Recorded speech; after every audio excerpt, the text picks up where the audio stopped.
You were sold myths about Maya civilization, packaged with crystals, accompanied by drum beats, dressed in the aesthetic vocabulary of ancient wisdom, and marketed to you by Canadian and North American entrepreneurs, a Swiss hotel manager with fraud convictions, and the History Channel, none of whom are of any indigenous origin whatsoever. Today I am giving you a field guide. 7 misconceptions about Maya and Mesoamerican civilization. 7 colonial myths still generating billions of dollars while Maya communities watch their history get stolen, yet again. And a framework for identifying exactly how each one works, so you never fall for them again. Because here's the thing nobody in the wellness space, the History Channel, or the New Age market wants you to know. Every single one of these myths, from cacao ceremonies to ancient aliens, operates from the same foundational assumption that indigenous peoples are either too primitive to have built what they built, or too exotic to be trusted with what they have created. I have been a practitioner for over 2 decades. I am a Kaqchikel Maya descendant, and I am telling you, the myths are more profitable than the truth has ever been allowed to be. So let's change that today. This is the Mystery Codex Field Guide to Maya Misinformation, so stay with me.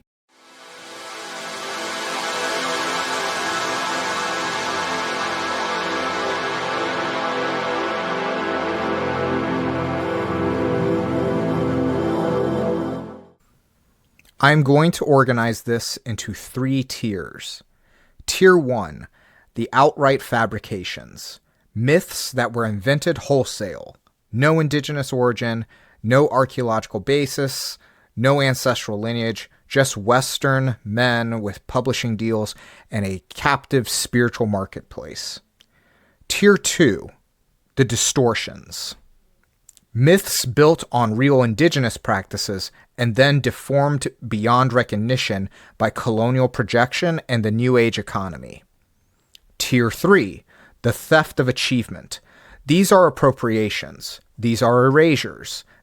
Myths that deny Maya peoples were the authors of their own civilization entirely. So let's start with Tier 1. The first fabrication is one you've almost certainly seen without knowing what you were looking at. The black and white spiral symbol. The one sold at every metaphysical market, printed on tapestries, tattooed on forearms, described as the supreme Maya deity. The giver of movement and measure. The galactic center. Hunab Ku. It appears nowhere in pre-conquest Maya texts, inscriptions, or artwork. Not once. Its earliest appearances are in the 16th and 17th century via Spanish missionary documents. It was engineered by Catholic friars, deliberately, to shepherd Maya peoples towards monotheism, to replace the foundational Mesoamerican principle of duality with a single Christian-adjacent supreme god. This was to destroy the divine feminine by redirecting all theological attention toward a masculine absolute. This is counter to Mesoamerican philosophy. The symbol itself, the spiral, the so-called galactic butterfly, is a modern invention. Constructed between the 1960s and the 1980s and popularized by Jose Argüelles and Domingo Martinez Paredes.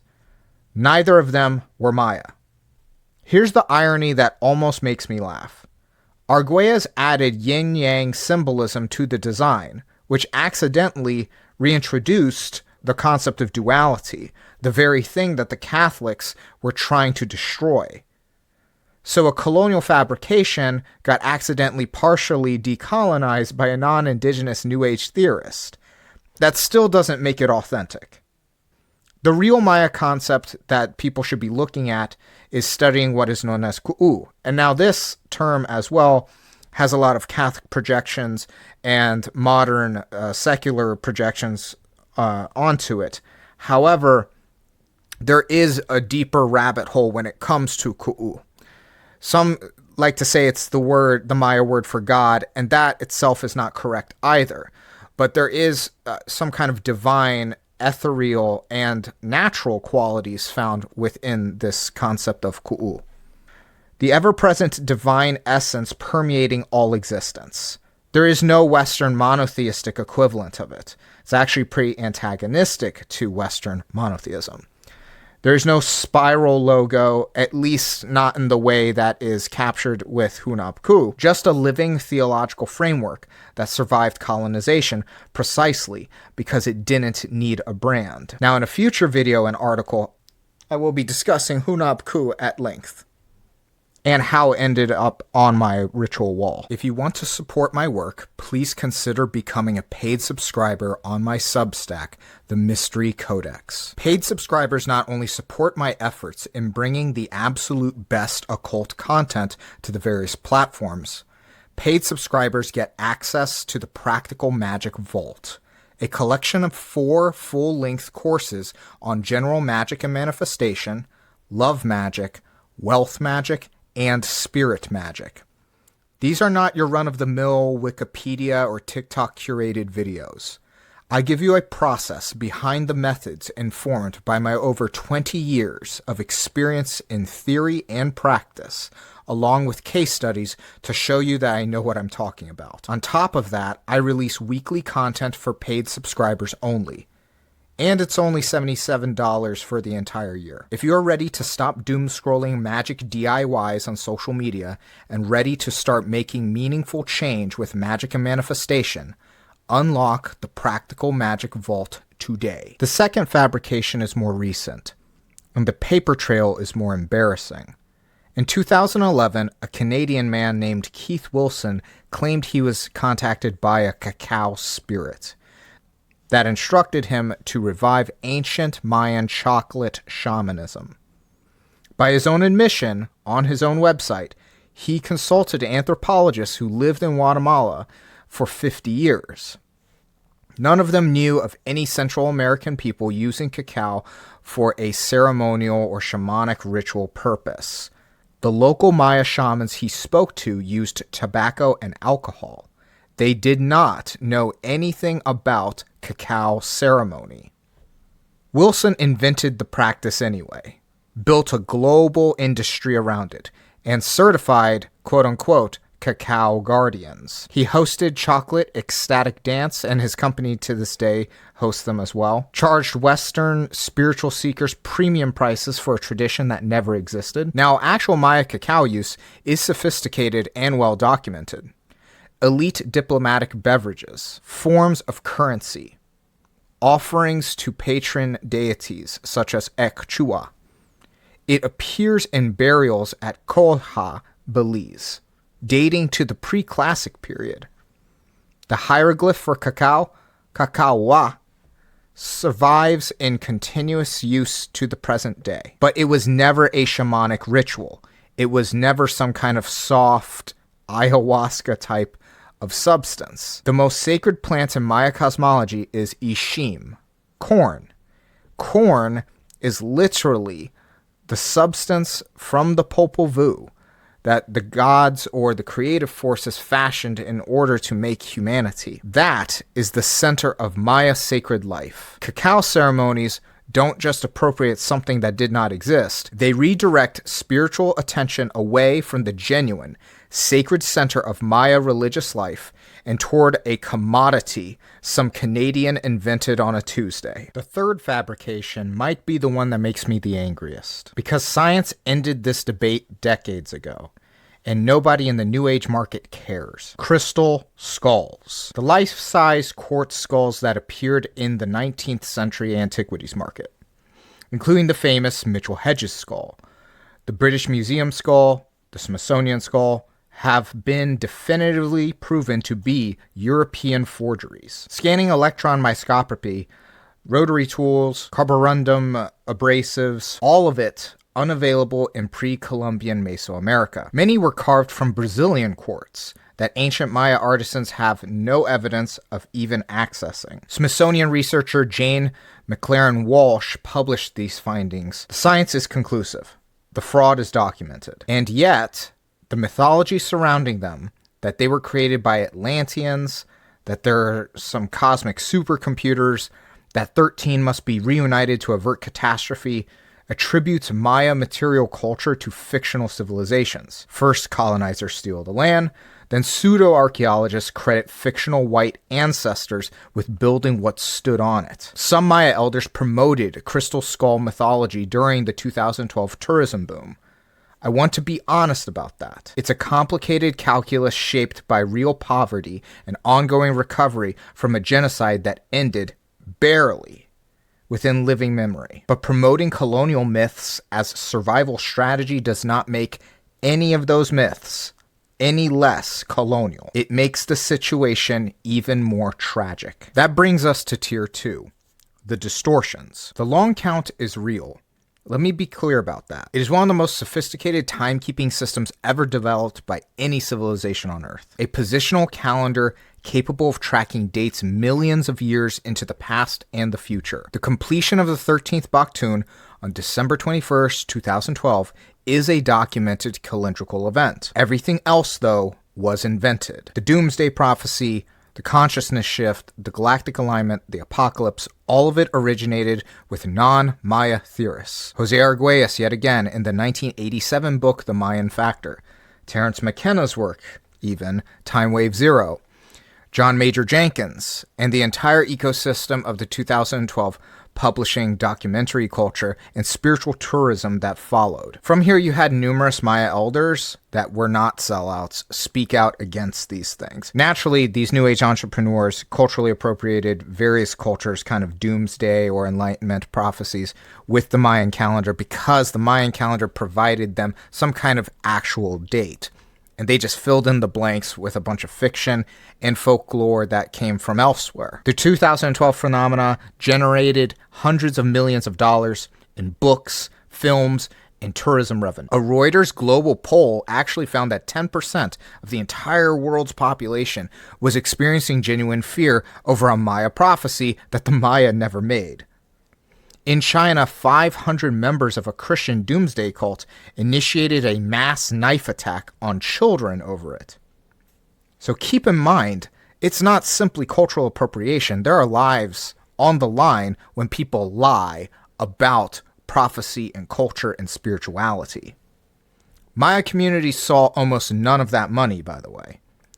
This is what sociologists have called the pizza effect, a mechanism that was identified in the 1970s, where cultural practices get exported from their origin communities, transformed into foreign contexts, and re-imported with greater prestige and higher commercial value than the originating culture could have ever commanded. The cacao ceremony sells for what would be a family's week of groceries somewhere else in the world. The 2012 documentary gets produced in Hollywood. The crystal skulls fund European antiquities dealers. The money almost never finds its way back. This is the connective tissue binding every misconception in this series. It's not just bad research. It's not just spiritual tourism. It's economic extraction as a model that has been running continuously since 1492 and is still running today. If you want a personalized tour into the powers of Mayan astrology, book your birth chart reading with me today at MayanMysterySchool.com. Over the course of our sessions, we will deep dive into your innate spiritual qualities, subconscious instincts, how to maximize your relationships with others, analyze your darkest shadows, and outline a path towards your greatest good, prosperity, and highest quality of life. Here I package it all up for you in a custom 60-page plus ebook, as if it's a personally channeled grimoire made just for you, complete with illustration, information, instruction, and ritual prompts for the next 5 years, all based upon your Maya telluric astrological timing. This is unlike any other manifestation, magic, esoteric, or occult coaching program or course program out there. The depth, rarity of Mayan ancestral practice expertise, and actionable results makes your Mayan destiny divination a one-of-a-kind experience. Due to the immersion involved, I can only take a few clients on at a time. I look forward to working together. Tier 3, the theft of achievement. In 1882, Ignatius Donnelly published Atlantis, the Antediluvian World. His thesis, all human civilization, including the civilizations of the Gulf of Mexico and the Amazon, originated from a white Atlantean super society. This was not fringe thinking at the time and for many decades after. This was Manifest Destiny's intellectual infrastructure. If indigenous achievements could be attributed to a superior, now vanished white civilization, indigenous peoples themselves became degenerate remnants, unworthy of the lands they occupied. The ideology had teeth. By 1854, the U.S. government had already spent $900,000 plus in the state of California alone, reimbursing militias for the extermination of native peoples, a genocide that required exactly this kind of racial hierarchy to function. Think about it like the Ku Klux Klan getting federal funding. Donnelly built on the fraudulent pseudo-translations of French priest Charles Etienne Brazier, whose translations of Maya texts bore no resemblance to actual Maya writing, and on the theories of Augustus Le Plongeon, a British-American photographer who spent 12 years documenting Maya sites, and then decided the Maya had founded Egyptian civilization and that Freemasonry originated with Palenque. The theory has no archaeological support. None. Doesn't even have esoteric support, looking at it forensic. There is a bunch of mystique and lost world stuff, but to relate all of the symbolism and concepts unanimously to something like Freemasonry is just incorrect when you review both sides of the world's cosmologies and theologies. We have thousands of years of continuous documented Maya cultural development. We can read their inscriptions. We can trace their political dynasties. We can follow the evolution of their architectural and mathematical traditions from the pre-classic period forward. Atlantis is not in any of it. The only people who ever needed Atlantis were colonizers who needed an excuse. Now replace Atlantis with extraterrestrials, and you have Eric von Daniken's Chariot of the Gods, published in 1968. Von Daniken was a Swiss hotel manager with convictions for embezzlement, fraud, and forgery, who allegedly stole money from the hotel he managed to fund his research. His book sold 70 million copies. He explicitly called indigenous people, quote-unquote, savages, incapable of producing sophisticated artifacts. That's not a paraphrase either. That is the exact word he used, in print, in a book that spent weeks on the New York Times bestseller list. His central claim about the Maya was the sarcophagus lid of Kanich Hunab Pakal, the great king of Palenque, who ruled from 615 to 683 CE, depicts an ancient astronaut piloting a rocket ship. We can now read Maya hieroglyphs. We know exactly what the lid depicts. Pakal's descent into Xibalba, the Maya underworld, the world tree emerging from his body, connecting the underworld to the celestial realms. Two serpents forming the base, ancestral glyphs detailing his lineage, and reign surrounding the central image. Every single element is legible within Maya religious and cosmological tradition. The quote-unquote spaceship is two serpents, and the quote-unquote control panels of the spaceship is the world tree itself. Von Daniken even got the location wrong. This is a basic fact that he could have easily gotten right. He said that the sculpture was from Copan, which is in modern-day Honduras, but it's not. It's from Palenque, which is in southwestern Mexico in the state of Chiapas. That's how much research went into this book that launched an 18-season television franchise. And here's the question that exposes the entire fraud. Ancient aliens theorists, they claim that the Maya needed extraterrestrial architects. They claim Egyptians needed alien intervention for the pyramids. They claim the Nazca lines were alien runways. They claim that Easter Island Moai were impossible for humans to build. But they have never once, not once, claimed that the Romans needed alien help with the Colosseum. They have never suggested that the Greeks required extraterrestrial intervention for the Parthenon. European achievement stands on its own. Indigenous achievement requires explanation. That selectivity is not a research gap. It is racism with a production budget. And it has been running on the History Channel for 18 seasons. So here's the common thread. Every myth in this field guide, the fabrications, the distortions, the erasures, operates from the same colonial logic. Either indigenous peoples were too primitive to have built what they built, or they were too exotic to be trusted with what they created. None of the perpetrators, not Donnelly, not Van Doniken, not Keith Wilson, not Giorgio Tsoukalos, would describe themselves as racist. Most would say they're spiritually curious, intellectually adventurous, or open-minded. This is how colonial violence operates in the post-conquest era, not through overt hostility, but through an unwillingness to let indigenous peoples be brilliant on their own terms. Liberal racism is still racism. Negligent racism is still racism. Racism wearing a wellness brand is still racism. And to say it's not is gaslighting. So let me tell you what actually happened. The Maya independently invented the concept of zero.